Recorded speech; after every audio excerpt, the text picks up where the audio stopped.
السلام علیکم۔ آج کی کہانی کا آغاز کرتی ہوں۔ بعض اوقات انسان زندگی میں ایسے فیصلوں کو قبول کر لیتا ہے جو کسی طور پر بھی اس کے حق میں نہیں ہوتے، لیکن انسان اسے رب کی مصلحت جان کر خاموش ہو جاتا ہے، صبر کر جاتا ہے، کیونکہ بہتر کی تلاش میں اسے انتظار کی سولی پر لٹکنا پڑتا ہے۔ میں بھی انتظار کر رہی تھی اس اچھے وقت کا جس کے بارے سوچ کر میں صرف خوش ہو سکتی تھی۔ راضی کیوں نہیں، اس کی حقیقت اس کے بالکل برعکس تھی۔ آج بھی میں صبح جاگی تو میرے دل میں اپنے شوہر عمیر کے لیے شکوہ ہی تھا۔ شوہر عمر میں بڑا ہوا یہ اکثر قابل قبول بات ہو جاتی، لیکن عمیر مجھ سے عمر میں چھوٹا تھا۔ سوچتی تھی کم عمر ضرور ہے، لیکن اسے سفر میں اپنا ہم سفر بخوبی سمجھوں گی اور اسے بھی اس رشتے کی اہمیت سمجھا دوں گی اور اسے اپنے راستے پر چلنے کے لیے آمادہ کر لوں گی اور وہ میری بات کو حرف آخر سمجھے گا۔ پر شادی کے بعد مجھے احساس ہوا کہ میرے شوہر کو قابو کرنا تو بہت ہی مشکل ہے۔ میں قابو بھی کیسے کرتی، ایسے حالات ہی پیدا نہیں ہو پا رہے تھے۔ وہ رات بھر کمرے میں ہی نہیں آتا اور میں اس سے بات کر پاتی۔ دراصل مجھے رات کو جاگنے اور دن کو سونے کی عادت تھی۔ میں رات بھر جاگتی رہتی بھر میرا شوہر مکمل طور پر منزل سے غائب ہوتا۔ جب صبح ہوتی تو مجھے نیند آ جاتی۔ میں تقریباً دن کے 2 بجے اٹھتی اور میری اس روٹین کی وجہ سے میری ساس محترمہ مجھے بہت زیادہ غصے سے دیکھتی اور کہتی کہ میں نے سوچا تھا شادی کے بعد آ کر تم میرے بگڑے ہوئے بیٹے کو راہ راست پر لے آؤ گی، پر تم تو خود ہی بگڑتی جا رہی ہو۔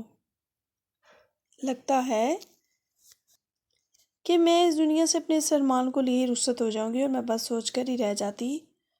قصداً تو سنوارنا ہی چاہتی، اگر حالات ساتھ دیں تو اپنی ساس کی باتیں مجھے یاد آ رہی تھی۔ آج پھر اٹھتے ہوئے مجھے دن کے 1 بج چکے تھے۔ میں نے اٹھ کر دیکھا تو کمرے میں عمیر ہمیشہ کی طرح موجود نہیں تھی۔ باہر آئی میری ساس چپ چاپ بیٹھی اپنے کام میں مصروف تھی اور مجھے دیکھ کر پریشان ہو گئی۔ دکھ اور تعصب کے ملے جلے جذبات لے کر گویا ہوئی کہ بیٹی میں تو تمہیں کہہ کر تھک گئی ہوں، اب کچھ کہہ بھی نہیں سکتی، جو تمہارا دل چاہتا ہے کرو، میں کسی کو ہدایت نہیں دے سکتی، یہ تو اللہ کا کام ہے، جس کو چاہے ہدایت دے دے۔ ساس کے منہ سے ایسی گفتگو سن کر میں خود بھی پریشان ہو گئی کہ آخر عمیر کو کیسے راہ راست پر لایا جائے۔ عمیر ابھی تک گھر نہیں آیا تھا۔ ویسے تو 7-8 بجے صبح کے گھر آ جاتا تھا، پر آج تو حد ہو گئی تھی۔ وقت گزرنے کے باوجود عمیر نہیں آیا تو مجھے تشویش ہونے لگی، اس کے لیے پریشان ہونے لگی۔ خالہ عمیر آج گھر نہیں آئے گا کیا؟ نہیں بیٹی، وہ یہ کہہ کر گیا ہے کہ 3 دن کے بعد آئے گا، پر ڈھیر سارا پیسہ بھی لائے گا، کیونکہ تمہیں تو پتہ ہے کہ وہ کلینک چلاتا ہے۔ اب کلینک میں کچھ مریض ایسے بھی آتے ہیں جن کو بہت زیادہ توجہ کی ضرورت ہوتی ہے۔ میں سن کر خاموش ہو گئی۔ توجہ کو ضرورت تو کسی اور کو بھی تھی، لیکن عمیر اس سے ضرورت سے آگاہ نہیں تھا، یا آگاہی کے باوجود یہ تو طریقہ اپنا چکا تھا۔ یہ شادی خاندانی روایت کے تحت ہوئی تھی۔ میں نے اس پر سخت خم تسلیم کر لیا تھا، کیونکہ میرے ماں باپ کی عزت کا سوال تھا۔ میرا شوہر عمر میں مجھ سے 5-6 سال چھوٹا تھا، پھر بھی میں نے اسے منوان قبول کیا۔ اس کی شخصیت اچھی تھی، خوبصورت ہے، قد کاٹ کا بھی اچھا تھا۔ میں بھی چپ تھی کہ میرا شوہر کلینک میں لوگوں کے آپریشن کرتا ہے، خوب کماتا ہے، پر وہ کون سا آپریشن کرتا تھا یہ بات میری سمجھ سے باہر تھی۔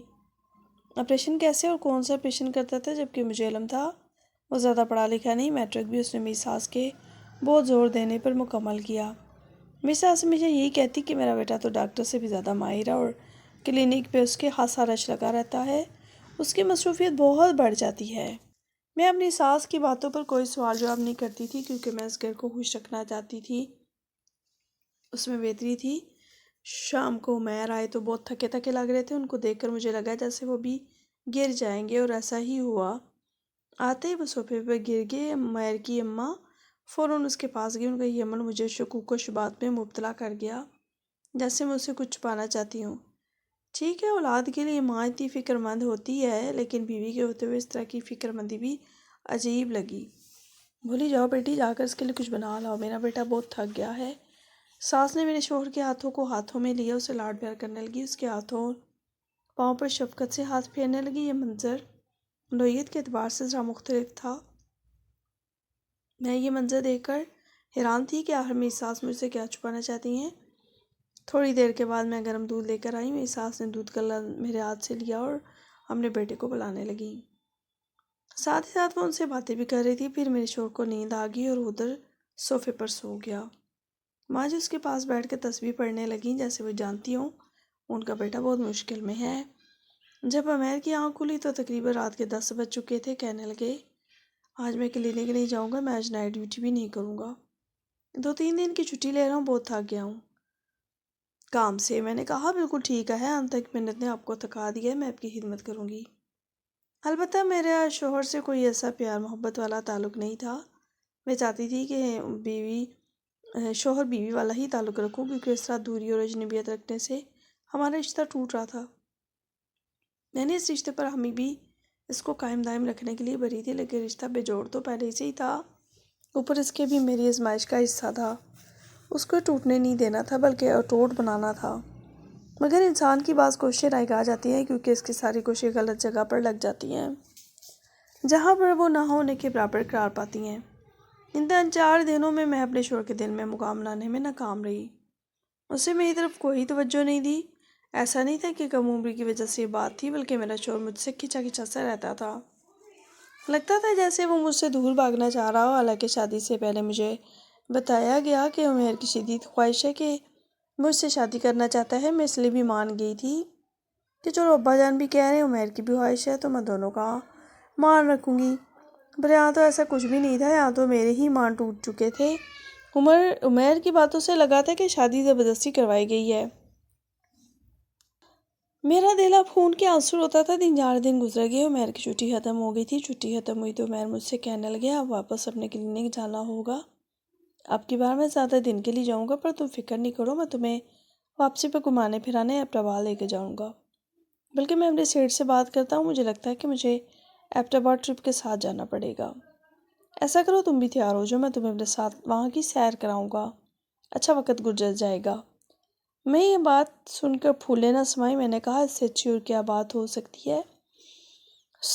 ہو سکتا ہے قدرت اب سب کچھ ٹھیک کرنے کا موقع دے رہی ہو، میں آپ کے ساتھ ایبٹ گھومنے پھرنے چلوں گی۔ وہاں پر آپ اپنے کام کو جتنا چاہے وقت دے لیجئے گا، تھوڑا سا وقت مجھے بھی دے دینا، میں ان فضاؤں میں خوش ہوتی ہوں۔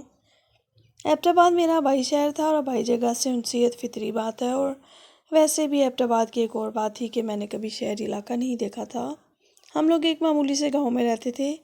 میں یہ بات بہوشی مان گئی تھی۔ میں نے اپنے شوہر سے کہا کہ میں ایبٹ آپ کے ساتھ ہی چلوں گی، چاہے آپ کو جتنا مرضی کام کرنا پڑے، میں کسی بات پر کوئی اعتراض نہیں کروں گی۔ یقیناً شوہر کے ساتھ پہلا سفر تھا، اور وہ بھی اپنے آبائی علاقے کی طرف۔ میں بہت خوش تھی، لیکن بعض سفر انسان کو اتنا تھکا دیتے ہیں پھر کبھی سفر کے لیے راضی نہیں ہو پاتا۔ جسمانی تھکاوٹ تو دور ہو ہی جاتی ہے، لیکن جو تھکاوٹ سوچوں سے ہو وہ کبھی انسان کا پیچھا نہیں چھوڑتی۔ میرا یہ سفر بھی تھکاوٹ کا سفر ثابت ہوا، جسمانی طور پر، روحانی طور پر بھی۔ میرے شوہر کو میرے اس رویے پر خوشی ہوئی تھی۔ اگلے دن وہ ایک بہت بڑی گاڑی لے آئے تھے۔ میں مبہوت رہ گئی کہ اتنی سی عمر میں میرے شوہر کے پاس اتنی بڑی گاڑی کہاں سے آئی۔ بہرحال قصہ مختصر یہ کہ میں بھی اس گاڑی میں بیٹھ گئی تھی۔ میرے شوہر نے خوب بڑی گاڑیاں منگوائی تھی، اس میں ضرورت کا ہر سامان موجود تھا۔ میں تیار ہو کر بیٹھی، میری ساس بھی خوش تھی کہ چلو بہو اور بیٹا کہیں گھومنے پھرنے جا رہے ہیں۔ ان کی خوشی ان کے چہرے سے واضح تھی۔ مجھے لگا میں ان کے دکھوں کا مداوع کر پاؤں گی اور اپنے شوہر میں کچھ سدھار لا کر ان کی خواہش پوری کر سکوں گی۔ بات آئی گئی ہوگی، میں اپنے شوہر کے ساتھ ایبٹ گھومنے چلی گئی، لیکن یہاں آ کر معاملہ بہت عجیب تھا۔ دن کو ہم لوگ تھکے ہوئے تھے، رات کو پہنچے، ہوٹل بک کیا، اور پھر میرے شوہر نے آ کر پہلے مجھے کھانا کھانے کے لیے ایک بڑی سیٹ ٹرے پیش کی۔ کہا میں تمہارے لیے یہاں کا خاص کھانا لایا ہوں۔ میں نے کہا ابھی تو کھانا کھائے، میں کب اکیلے کھاتی ہوں، یہ تو آپ کو پتہ ہی ہے۔ بولے نہیں مجھے بھی بھوک نہیں ہے، تم کھانا کھا لو۔ میں نے کھانے کھانے سے انکار کر دیا۔ وہ صرف اصرار کرنے لگے کہ بولے کھانا تو تمہیں کھانا ہی ہوگا، ورنہ میں تمہیں واپس لے جاؤں گا۔ ان کی یہ بات مجھے بڑی عجیب لگی کہ آخر میرے شوہر مجھے کھانا کھلانے پر اتنا ضد کیوں کر رہے ہیں، لیکن بہرحال میں نے کھانا کھانے میں یافیت سمجھی۔ کھانا کھاتے ہوئے مجھے عجیب لگا، جیسے کھانے کا ذائقہ کچھ عجیب سا ہے، جیسے اس میں کچھ ملایا گیا ہو۔ پھر بھی میں نے اس بات کو نظر انداز کیا، ہو سکتا ہے سفر کی تھکاوٹ کی وجہ سے ایسا ہو رہا ہو۔ میں نے اپنا کھانا ختم کیا تو کھانا کھاتے ہی مجھے نیند آ گئی۔ اس کے بعد مجھے ہوش نہیں رہا، میں غنودگی کی حالت میں تھی۔ مجھے محسوس ہوا جیسے میرے سرہانے کوئی بیٹھا ہے۔ میں نے بار بار کوشش کی میں اپنا ہاتھ ہلا کر دیکھ سکوں، پر ایسا نہیں ہوا۔ مجھے سرگوشیوں کی آوازیں بھی آ رہی تھی۔ لگ رہا تھا جیسے میرا شور کسی سے بات کر رہا ہو۔ میں نے سننے کی کوشش کی لیکن ایسا ممکن نہیں تھا۔ اس کے بعد جب میری آنکھ کھلی، صبح کے 10 بج رہے تھے، میں اپنے شور سے کہنے لگی، آپ نے مجھے جگایا کیوں نہیں؟ میں یہاں کی صبح دیکھنا چاہتی تھی۔ بولے، اب تم مجھ پر احسان نہ کرو، رات کو کھانا کھاتے ہی تم نیند کی وادیوں میں چلی گئی تھی۔ میں تو سوچ رہا تھا کہ ہمیں خوبصورت رات گزاریں گے، پھر میں تم سے باتیں کروں گا، پر تمہیں تو میری پرواہ ہی نہیں۔ میں اپنے شور کی باتیں سن کے حیران رہ گئی۔ افسوس بھی ہونے لگا کہ میں رات کو کھانا کھا کر کیوں سو گئی تھی۔ حالانکہ اس کھانے کو کھانے کے بعد ایسا ممکن نہیں تھا کہ میں نیند کی وادیوں میں نہ جاتی۔ پھر بھی میں نے اپنے شور سے معافی مانگی اور آئندہ ایسا نہ کرنے کا قصد کیا۔ لیکن حیرت کی بات یہ تھی کہ 2-3 دن بھی ہم ایبٹ آباد میں رہے۔ میں جب بھی کھانا کھاتی مجھے نیند آ جاتی اور میں جب اٹھتی تو 8-9 گھنٹے گزر چکے ہوتے۔ اس دوران کیا ہوتا تھا مجھے کچھ پتہ نہیں، پر قابل حیرت بات تو یہ تھی کہ ہم 3 دن ایبٹ آباد میں رہے اور تینوں دن ہی ایسا ہوتا رہا۔ میں اپنے شور سے کہتی، یہ کیا ہے؟ وہ الٹا مجھ پر ہی غصہ کرتے کہ تم کھانا کھا کر سو جاتی ہو، میری پرواہ نہیں ہے۔ 3 دن ایبٹ آباد میں رہنے کے بعد جب ہم لوگ واپس اپنے گھر میں آئے تو میری طبیعت بہت بوجھل تھی۔ لگتا تھا جیسے میں سیر کر کے نہیں آئی بلکہ کہیں مزدوری کرنے گئی ہوئی تھی۔ سوچا کچھ تھا اور ہوا بالکل اس کے برعکس۔ صبر کے گھونٹ پیتی گھر داخل ہوئی۔ خیر میری ساس نے ہم دونوں کا استقبال کیا۔ ان کے چہرے پر بھی عجیب سی پریشانی تھی۔ بار بار مجھ سے پوچھتی کہ بیٹا تمہیں میرے بیٹے نے زیادہ تنگ تو نہیں کیا؟ وہاں پر کیا تمہارے ساتھ گھومتا پھرتا تھا؟ میری ساس کا تفتیشی رویہ بتا رہا تھا کہ انہیں بھی اپنے بیٹے کی غلطی کا علم ہے۔ انہیں اس بات کا بھی احساس ہے کہ ان کا بیٹا میرے ساتھ کوئی خاص رشتہ نہیں رکھنا چاہتا، لیکن شاید وہ آنے والے حالات کی سختی کو محسوس نہیں کرانا چاہتی تھیں۔ اور اچھی بات تو یہ تھی کہ میری ساس نے مجھے یہ بھی نہیں کبھی کہا کہ ان کو اولاد چاہیے۔ ان کو تو شاید اس بات کا اندازہ تھا کہ میرا اور ان کے بیٹے کا ایسا کوئی معاملہ نہیں ہے کہ اولاد پیدا ہو جائے۔ البتہ میرے شوہر کو دیکھتے ہی ساس کی تیوری چڑھ گئی تھی۔ انہوں نے اپنے بیٹے کو کمرے میں بلا لیا۔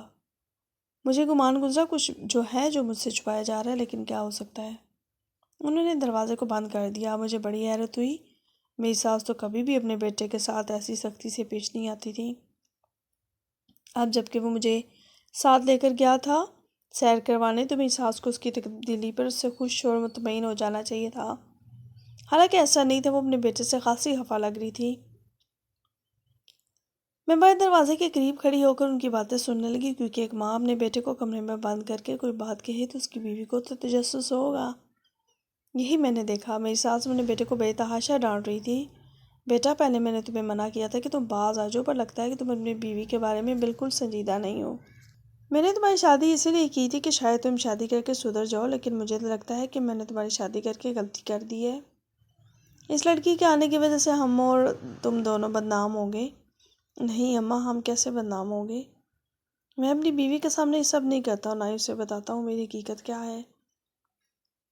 پھر بھی بیٹا مجھے بہت زیادہ تکلیف ہوتی ہے۔ میرے اور تمہارے باپ نے آج تک کوئی گناہ نہیں کیا، کس بات کی سزا مل رہی ہے ہمیں؟ یہ بتا دو۔ میں نے دیکھا میری ساس واقعی رو رہی تھی۔ ان کے چہرے پر آنسو بھی تھے، کھڑکی سے صاف نظر آ رہا تھا۔ اپنے بیٹے کے پاؤں ہی نہیں پڑی، بس اس نے کوئی کسر نہیں چھوڑی۔ میرے بیٹے، میرے شہزادے، تجھے کس چیز کی کمی ہے؟ تو جو کہے گا میں تمہیں لا کر دوں گی۔ خدا کے لیے مجھ پر اتنا بڑا ظلم نہ کرو۔ تمہارے باپ کی روح تڑپ اٹھے۔ اماں، مجھے آپ کی یہ باتیں نہیں سننی۔ اور رہی بات اس لڑکی کی جسے آپ نے میری بیوی بنا کر گھر لائی ہیں، تو میں نہیں جانتا کہ میں اسے کیا جواب دوں۔ آپ کا جو دل چاہتا ہے کریں، آپ اس سے گھر کے کام کروائیں، آپ کے لیے یہی کافی ہونا چاہیے۔ میں یہ باتیں سن کر پریشان ہو گئی۔ سمجھ میں نہیں آ رہا تھا کہ میں کیا کروں اور کیا نہ کروں۔ میرے شوہر نے اتنی گھٹیا بات کر دی تھی کہ مجھے اپنی بیوی بھی نہیں کہہ رہا تھا، مجھے ایک عام لڑکی کی طرح ہی تصور کر رہا تھا۔ میں خاموش ہو گئی تھی۔ میرا دل چاہا کہ میں اپنے شوہر سے قطع تعلقی کر لوں۔ جب میرا شوہر باہر آیا، میری ساس بھی بہت خوش لگ رہی تھی۔ میں تھوڑی دیر کے بعد واپس آئی، دیکھا ان دونوں کے چہرے خوشی سے کھلے ہوئے تھے۔ میری ساس مجھے کہنے لگی کہ بیٹا تمہیں دبئی گھمانے لے کر جائے گا اور تم دیکھ لینا، وہاں پر جا کر تم دونوں کی زندگی بدل جائے گی۔ میں نے کہا ماں جی، ہم ایبٹ آباد گھوم کر آئے ہیں، دبئی گھوم کر کیا کریں گے؟ میرے ذہن میں وہاں کے سب مناظر آنے لگے جب میرا شوہر مجھے کمرے میں پھینک کر چلا جاتا اور صبح ہی آتا۔ مجھے پتہ ہی نہیں چلتا رات کیسے گزری اور کہاں گئی۔ میں بہت تھکا تھکا محسوس کرتی تھی۔ اب میں دبئی نہیں جانا چاہتی تھی، پر میری ساس نے مجھے بہت ساری باتیں بتائی. کہنے لگیں دبئی جا کر تم اتنی خوش ہو جاؤ گی تم سوچ بھی نہیں سکتی ہو. میرے بیٹے کا کلینک بھی وہاں پر ہے، اب وہ وہاں پر بھی کام کرنے جائے گا، اسی وجہ سے دبئی جائے گا. تم بھی اس کے ساتھ جانا. میں بھی خوش ہو گئی. میرے شوہر نے مجھے بتایا کہ ان کی شہرت دبئی میں بھی پھیل چکی ہے، اس لیے خاص شہرت یافتہ شخصیت کا علاج کرنے دبئی جائیں گے. میں بھی خوش تھی کہ چلو یہ بھی بہت اچھا ہو گیا. میرا شوہر اتنا مشہور ہے کہ لوگ اس کی قدر کرتے ہیں، اس سے علاج کروانا چاہتے ہیں، لیکن میرا دل نہیں مان رہا تھا میں دبئی جاؤں. مہینے میں ہمارے آزاد بن گئے تھے. میرے شوہر نے مجھ سے کہا کہ اب ہم دبئی جائیں گے اور وہاں جا کر خوب سیر سپاٹے کریں گے. تم دیکھ لینا، تم نے زندگی میں اتنی خوشیاں نہیں دیکھی ہوں گی. اور پھر ایسا ہی ہوا. دبئی لینڈ کرنے کے بعد میرے شوہر نے مجھے خوب گھمایا پھرایا. تقریباً ایک ہفتہ ہم گھومتے پھرتے رہے. شام کا وقت تھا جب میرے شوہر کے نمبر پہ کال آئی. میرے شوہر نے اس کا فون اٹھایا اور باہر چلا گیا. واپس آیا، اس کا رنگ زرد پڑ رہا تھا. کہنے لگے مجھے کلینک جانا ہوگا، بہت ضروری آپریشن کے لیے مجھے بلایا گیا ہے. ہاں ضرور آپ جائیں. واپسی کب آئے گی یہ بھی بتا دیں. ایک ہفتے کے بعد آ جاؤں گا. میں اپنے شوہر کا جواب سن کر ہکا بکا رہ گئی. ایک ہفتے کے بعد یہ کون سا کلینک ہے جہاں پر آپ دن رات رہیں گے؟ آپ اور پورا ہفتہ گھر نہیں آ سکیں گے؟ میں اس اجنبی ملک میں کیا کروں، کہاں جاؤں، کس سے بات کروں گی؟ اوہ ہو، تم نے تو اتنے سارے سوال جواب ایک ساتھ ہی کر دیے. بیگم میں کون سا کوئی مہینے یا سال کے لیے جا رہا ہوں، ایک ہفتے کی تو بات ہے. واپس آ جاؤں گا. میں نے کہا بات ہفتے کی نہیں ہے، آپ کے طریقہ کار کی ہے. آج تک میں نے آپ کا کلینک نہیں دیکھا. آپ آخر یہ تو بتا سکتے ہیں کہ آپ کا کلینک ہے کہاں؟ میں بھی تو دیکھوں کہ آپ کون سا علاج کرتے ہیں، کیسے کرتے ہیں. اور تو میرے شوہر نے میرے سوالات کے جواب میں ایک تھپڑ رسید کیا. یہ کیا تھا؟ آخر میں نے ایسا کیا کہہ دیا تھا کہ میرے شوہر آگ بگولا ہو گئے. میں ان کی طرف حیرت سے دیکھا. بولے تم تو بہت زیادہ سوال جواب کرنے لگی ہو، پتہ نہ ہے مجھے ایسے سوال جواب بالکل بھی پسند نہیں ہے، اس لیے تم سے کہتا ہوں کہ جتنا کہا ہے اتنا ہی کیا کرو. مجھے یہ باتیں بہت بری لگتی تھی جب تم میری ماں بننے کی کوشش کرتی ہو. میں اپنے شوہر کو اسی طرح دیکھتی رہی. مجھے یقین نہیں آ رہا تھا بات ایسی کوئی بری بھی نہیں تھی کہ ایسا سلوک کیا جائے. میں نے کہا ٹھیک ہے، میں آئندہ آپ سے کوئی سوال جواب نہیں کروں گی، آپ کا جہاں دل چاہتا ہے آپ چلے جائیں. میری بات سن کر میں نے ندامت بھری نظروں سے دیکھا اور بولے میں خود پریشان ہوں. مجھے کلینک سے کال آئی ہے اور مجھے جانا ہی پڑے گا. تم مجھے سمجھنے کی کوشش نہیں کرتی. سچ بات تو یہ ہے کہ میں اپنے شوہر کے اس رویے سے ڈر گئی تھی. میں نے کہا ٹھیک ہے آپ جائیں، میں ایسی جسارت دوبارہ نہیں کروں گی. شاید وہ ندامت بھرا دل لے کر وہاں سے چلے گئے. لیکن میں سوچ میں پڑ گئی تھی کہ آخر میرے شوہر نے مجھ سے ایسی باتیں کیوں کی ہیں. اتنا زیادہ غصہ تو انہیں اس سے پہلے کبھی نہیں آیا تھا. میں نے بھی ان کو غلط نہیں سمجھا بلکہ ان کی مدد کرنے کی نیت سے اپنے غصے کو دبا لیا. میں چاہتی تھی کہ جب تک مجھے اپنے شوہر کی اصل حقیقت نہیں پتہ چل جاتی، مجھے معلوم نہیں ہو جاتا کہ ان کی سلوک کی وجہ کیا ہے، تو میں ان کے ساتھ ایسا کوئی رویہ نہیں رکھوں گی کہ جس سے وہ لوگ پریشان ہوں اور بجائے اس کے کہ میرا ساتھ مانگنے مجھ سے جان چھڑانے لگے. لیکن ٹوٹنے والی چیز ٹوٹ جاتی ہے، چاہے جتنا مرضی بچا کر رکھا جائے. ایک ہفتہ میں اپنے شوہر کا انتظار کرتی رہی. جب ایک ہفتے کے بعد واپس آئے تو ان کی طبیعت سخت خراب تھی. ان کو الٹیاں بھی لگ رہی تھیں اور بخار بھی ہو رہا تھا. میں تو ان کا انتظار کر رہی تھی. ان کی آتے ہی پریشان ہو گئی. میں ان کو ڈاکٹر کے پاس لے جانا چاہتی تھی، پر وہ بولے کہ سب کچھ تھکاوٹ کی وجہ سے ہوا ہے. میں اپنے لیے دوائیاں لے آیا ہوں، یہ کھا کر میں ٹھیک ہو جاؤں گا. میرے شوہر سے ٹھیک سے بیٹھا بھی نہیں جا رہا تھا. اس قدر پریشان اور بیمار حال تھے کہ ان کو بات بات پر درد اٹھتے. وہ اس قدر چلاتے کہ مجھے لگتا ہے جیسے میں اپنے شوہر کے ساتھ نہیں بلکہ کسی مریض کے ساتھ ہوں. یوں ہی ایک ہفتہ گزر گیا، بلکہ ایک مہینہ دبئی میں گزر گیا. اس کے بعد ہم لوگ پاکستان آ گئے. ایک ہفتہ میرے شوہر نے مجھ سے خوب بات چیت کی، لیکن میرے ساتھ کوئی تعلق نہیں رکھا. البتہ وہ مجھ سے اکثر بات کرتے کرتے رو پڑتے. میں ان کی باتیں سن کے حیران ہوتی تھی کہ آخر ایک مرد بلا وجہ اپنی بیوی کے سامنے کیوں روئے گا؟ کوئی تو وجہ ہوگی. ایک مہینے کے بعد دوبارہ میرے شوہر کو کال آئی اور یہ کال بھی رات کے وقت آئی. میرا شوہر کہنے لگا مجھے کلینک سے کال آئی ہے، مجھے جانا ہوگا. اب کی بار تو میں چپ رہنے والی نہیں تھی. میں نے سوچا کہ میں اپنے شوہر سے اس بارے میں تفتیش کروں گی یہ کون سا کلینک ہے. پھر سوچا پہلے کی طرح اس بات کا کوئی فائدہ نہیں ہوگا. بہتر ہے کہ میں اپنے شوہر کا تعاقب کروں. مجھے ساری بات خود ہی معلوم ہو جائے گی اور جن الجھنوں میں پڑ چکی تھی ان کو سلجھانے کا موقع مل جائے گا. لیکن ہاتھ ریشم کے دھاگوں میں انگل ہو جائیں تو سمجھ نہیں آتا کہ اب کس دھاگے سے الگ کیا جائے. ساس کبھی بیٹے سے بہت خوش دکھائی دیتی تو کبھی اتنی ناراض کہ بیان سے باہر۔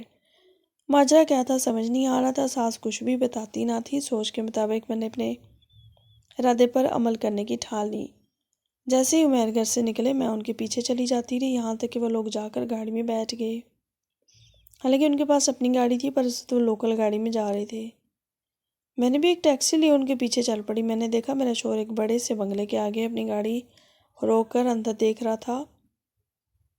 تبھی گھر کا دروازہ کھلا اور ایک بڑا سا آدمی گھر سے باہر نکلا۔ اس نے میرے شوہر کو کھینچا اور اندر لے گیا۔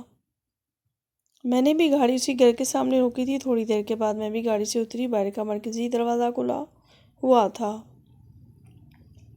کوئی چوکیدار بھی نہیں تھا۔ ایک بڑی سوسائٹی میں واقع گھر تھا، ظاہر ان لوگوں کے گھر بھی ویسے ہی بنے ہوئے تھے۔ میں نے گھر کے اوپر سے ہاتھ کر کے دروازے کی کنڈی کھول دی اور اندر داخل ہو گئی۔ اندر کے دروازے بند تھے کیونکہ یہاں سے گھر کی حدود شروع ہوتی تھی۔ مجھے اور کچھ نظر نہیں آ رہا تھا، البتہ جو میں دیکھ رہی تھی وہ صرف اور صرف اندر کا منظر تھا۔ میں کھڑکی سے دیکھ پا رہی تھی۔ اندر کا منظر دیکھتے ہی میرے تو پاؤں تلے زمین نکل گئی کہ میں سوچ بھی نہیں سکتی تھی کہ میرا شوہر ایسا ہوگا۔ میں کافی دیر وہاں پر کھڑی بھی یقینی سے اس منظر کو دیکھتی رہی۔